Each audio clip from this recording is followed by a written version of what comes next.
UP के बहराइच में bulldozer action का डर दिखने लगा क्योंकि बुलडोजर कार्रवाई से पहले ही कुछ लोगों ने अपना सामान हटाना शुरू कर दिया। दरअसल एक दिन पहले ही पीडब्ल्यूडी ने अतिक्रमण को लेकर के 20 से ज्यादा मकानों पर नोटिस चिपका दिया था और उन लोगों से 3 दिन के अंदर जवाब देने को कहा गया था और जवाब नहीं देने पर बुलडोजर कार्रवाई की बात कही गई थी। लेकिन इससे पहले ही वहां से कुछ लोगों ने अपना सामान हटाना और अवैध निर्माण तोड़ना शुरू कर दिया। मैं उसी जगह पे मौजूद हूँ जहाँ पे इस पूरे यहाँ से दंगे शुरू हुए थे। कल 3 दिन पूरे हो जाएंगे और यहाँ पर आप देख पा रहे होंगे कि लोग जो हैं उन्होंने खुद से, कुछ लोगों ने अपना जो सामान है वो खुद से निकालना शुरू कर दिया है। इलाके में एक बुलडोजर भी तैनात नजर आया ताकि 3 दिन का समय खत्म होने के बाद कार्रवाई शुरू हो सके। मेरे पीछे आप ये जो बुलडोजर देख रहे हैं ना, ये बुलडोजर बस अब कुछ ही 1 दिन का और इंतजार है। उसके बाद जो अतिक्रमण है उस पर ये बुलडोजर की जो कार्रवाई है वो करनी शुरू हो जाएगी। पीडब्ल्यूडी की ओर से जिन मकानों पर नोटिस चस्पा किया गया उसमें अब्दुल हमीद समेत कई आरोपी शामिल हैं। एक दिन पहले ही पीडब्ल्यूडी के कर्मचारियों ने इनके घरों पर नोटिस चस्पा किया था। बहराइच हिंसा को लेकर के पुलिस एक्शन मोड में है। एक तरफ जहां पुलिस हिंसा मामले के आरोपियों की धरपकड़ में जुटी है, वहीं उनके अवैध निर्माण पर बुलडोजर चलाने की भी तैयारी है, जिस पर मुस्लिम समाज की ओर से मिलीजुली प्रतिक्रिया सामने आई। अवैध निर्माण करने वाले कुछ लोगों ने प्रशासन की इस कार्रवाई को सही ठहराया। अब नोटिस चपका हो गई है और अगर अपने हाथ से निकालेंगे तो सुरक्षित हम निकाल लेंगे। अगर बुलडोजर आएगा तो बहुत नुकसान कर सकता है। तो आप इस कार्रवाई को सही मानते हैं या गलत? हालांकि कुछ लोगों ने बुलडोजर कार्रवाई को लेकर नाराजगी भी जताई। मैं इसको बिल्कुल गलत नजर से देख रहा हूँ। बहराइच बुलडोजर एक्शन पर जमाते इस्लामी हिंद के मीडिया सचिव मोहम्मद सलमान ने सुप्रीम कोर्ट के आदेश का हवाला देते हुए कार्रवाई की आलोचना की। जब सुप्रीम कोर्ट ने क्लियरली ये बात कही है कि अब से बुलडोजर कार्रवाइयों पर रोक लगाई जाए, उसके बाद भी अगर आप इस किस्म की कार्रवाइयाँ करते हैं, इसका मतलब ये कि आप खुद न्यायपालिका की इज्जत नहीं करते हैं। इस बीच बहराइच हिंसा को लेकर के प्रदेश के सीएम योगी आदित्यनाथ ने भी आला अधिकारियों के साथ एक बैठक की, जिसमें डीजीपी प्रशांत कुमार भी मौजूद रहे। तो वहीं बीजेपी नेता मुख्तार अब्बास नकवी ने आरोपियों के खिलाफ कड़ी कार्रवाई की मांग की। मुख्तार अब्बास नकवी ने पुलिस की कार्रवाई को समाज में शांति स्थापित करने और दंगाइयों को कड़ी सजा देने के लिए जरूरी बताया।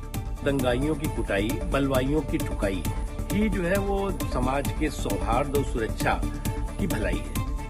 बहराइच हिंसा को लेकर सियासत भी जारी है। समाजवादी पार्टी के वरिष्ठ नेता और उत्तर प्रदेश के नेता प्रतिपक्ष माता प्रसाद पांडे हिंसा प्रभावित परिवारों से मिलने के लिए बहराइच का दौरा करना चाहते थे, लेकिन प्रशासन ने उन्हें बहराइच जाने की अनुमति नहीं दी, जिसके बाद माता प्रसाद पांडे ने नाराजगी जताई। वहीं सीएम योगी आदित्यनाथ ने वरिष्ठ अधिकारियों के साथ एक बैठक कर बहराइच के ताजा हालात के बारे में जानकारी दी। उत्तर प्रदेश की 9 विधानसभा सीटों पर होने वाले उपचुनाव को लेकर सीएम योगी आदित्यनाथ ने अपने आवास पर एक बैठक की। इस बैठक में मंत्रियों के साथ साथ प्रभारी मंत्री भी शामिल हुए, जहां इस बात की रणनीति बनाई गई कि उपचुनाव भारतीय जनता पार्टी कैसे जीते और इसके लिए क्या मूल मंत्र हो। मुख्यमंत्री योगी आदित्यनाथ के आवास पे चल रही बैठक खत्म हो चुकी है, जिसमें सभी मंत्रियों को बुलाया गया था, साथ ही प्रभारी मंत्रियों को विशेष तौर पर बुलाया गया था। बैठक खत्म होने के बाद मीडिया से रूबरू हुए प्रदेश के डिप्टी सीएम ब्रजेश पाठक ने सभी सीटों पर जीत का भरोसा जताया। हम सभी के 9 को 9 उपचुनाव जीतेंगे और एक जो उपचुनाव वो भी जैसे ही घोषित होगा उसके लिए भी हमारी पूरी रहेगी। इसके साथ ही बीजेपी के प्रदेश चुनाव अधिकारियों के नामों की घोषणा भी कर दी गई। लिस्ट के मुताबिक महेंद्र नाथ पांडे प्रदेश चुनाव अधिकारी बनाए गए, जबकि हरीश कुमार सिंह, अनिल चौधरी, रंजना उपाध्याय, मुकुट बिहारी, कमलेश कुमार और राजेंद्र तिवारी को सह चुनाव अधिकारी नियुक्त किया गया। झारखंड में INDIA ब्लॉक में सीट बंटवारे पर रार मची हुई है, लेकिन अपना घर छोड़ मुख्यमंत्री हेमंत सोरेन बीजेपी के जले पर नमक छिड़क रहे हैं। नमक भी ऐसा छिड़का कि बीजेपी तिलमिला गई और देखते ही देखते झारखंड का सियासी पारा हाई हो गया। 81 विधानसभा में इस बार हम भारतीय जनता पार्टी को उनको डब्बे में बंद करें। हेमंत सोरेन की डिब्बाबंद पॉलिटिक्स पर बीजेपी ने भी पलटवार में देरी नहीं लगाई और झारखंड से हेमंत सोरेन सरकार को उखाड़ फेंकने का ऐलान कर दिया। हेमंत सोरेन जी की सरकार को उखाड़ फेंकने के साथ एनडीए वापस सत्ता में आएगी, ये हेमंत सोरेन जी को पता चल चुका है। हालांकि हेमंत सोरेन का दावा है कि इंडिया ब्लॉक में भी सीट शेयरिंग लगभग तय हो गया है कि राज्य के 70 सीटों पर इंडिया गठबंधन के जेएमएम कांग्रेस के प्रत्याशी होंगे। यूनिलैटरल फैसला लिया गया कि आपको फलाने नंबर ऑफ सीट का ऑफर दिया जा रहा है, ये न राजद की ऐतिहासिक ताकत के अनुरूप है, न समकालीन जो परिस्थितियां हैं उसके अनुरूप है। सवाल ये है कि सत्ता में होते हुए भी और कई राज्यों में सबक के बाद भी इंडिया ब्लॉक सीट शेयरिंग पर इतना कंफ्यूज क्यों है?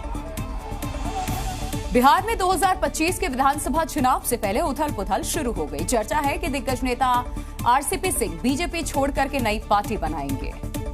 और इस चर्चा को हवा देते कुछ पोस्टर पटना की सड़कों पर लगे हैं जिन पर लिखा है टाइगर अभी जिंदा है। एक बार फिर से चर्चा तेज हो गई है कि भारतीय जनता पार्टी में तवज्जो नहीं मिलने के बाद पूर्व केंद्रीय मंत्री अपनी नई पार्टी बनाएंगे। और कहीं न कहीं यही वो वजह है कि अलग अलग चौक चौराहों पर पोस्टरों के जरिए टाइगर अभी जिंदा है का जिक्र किया जा रहा है। यानी बिहार की सियासत में एक नया मोर्चा बनने की सुगबुगाहट तेज हो गई है। वैसे भी आरसीपी सिंह बिहार के दिग्गज नेताओं में शुमार है, लेकिन 2025 की लड़ाई वो किस खेमे के साथ लड़ेंगे, इस पर सस्पेंस गहरा गया है। बता दें कि आरसीपी सिंह ने 5 अगस्त 2022 में जेडीयू से इस्तीफा दिया था। जेडीयू छोड़ने के ठीक 9 महीने बाद 11 मई 2023 को दिल्ली में उन्होंने बीजेपी ज्वाइन की थी। लेकिन इन पोस्टर्स के बाद ये माना जा रहा है कि अब वो बीजेपी को भी अलविदा कहने वाले हैं। महाराष्ट्र में जोरदार बारिश हो रही है, लेकिन बारिश के बीच भी मालेगांव का सियासी पारा हाई था। इतना हाई कि जोश जोश में अखिलेश यादव के सामने उनके नेता कुछ ऐसा बोल गए जिस पर विवाद हो गया, जिसका असर महाराष्ट्र से यूपी तक पड़ सकता है। मालेगांव में बारिश के बीच अबू आजमी ने जो कहा, जरा आप भी सुनिए। हम 2 एमएलए, हमें 6-8 एमएलए चाहिए। और जिस दिन अखिलेश भाई 8 एमएलए हो गए ना, किसी की माँ ने दूध नहीं पिला।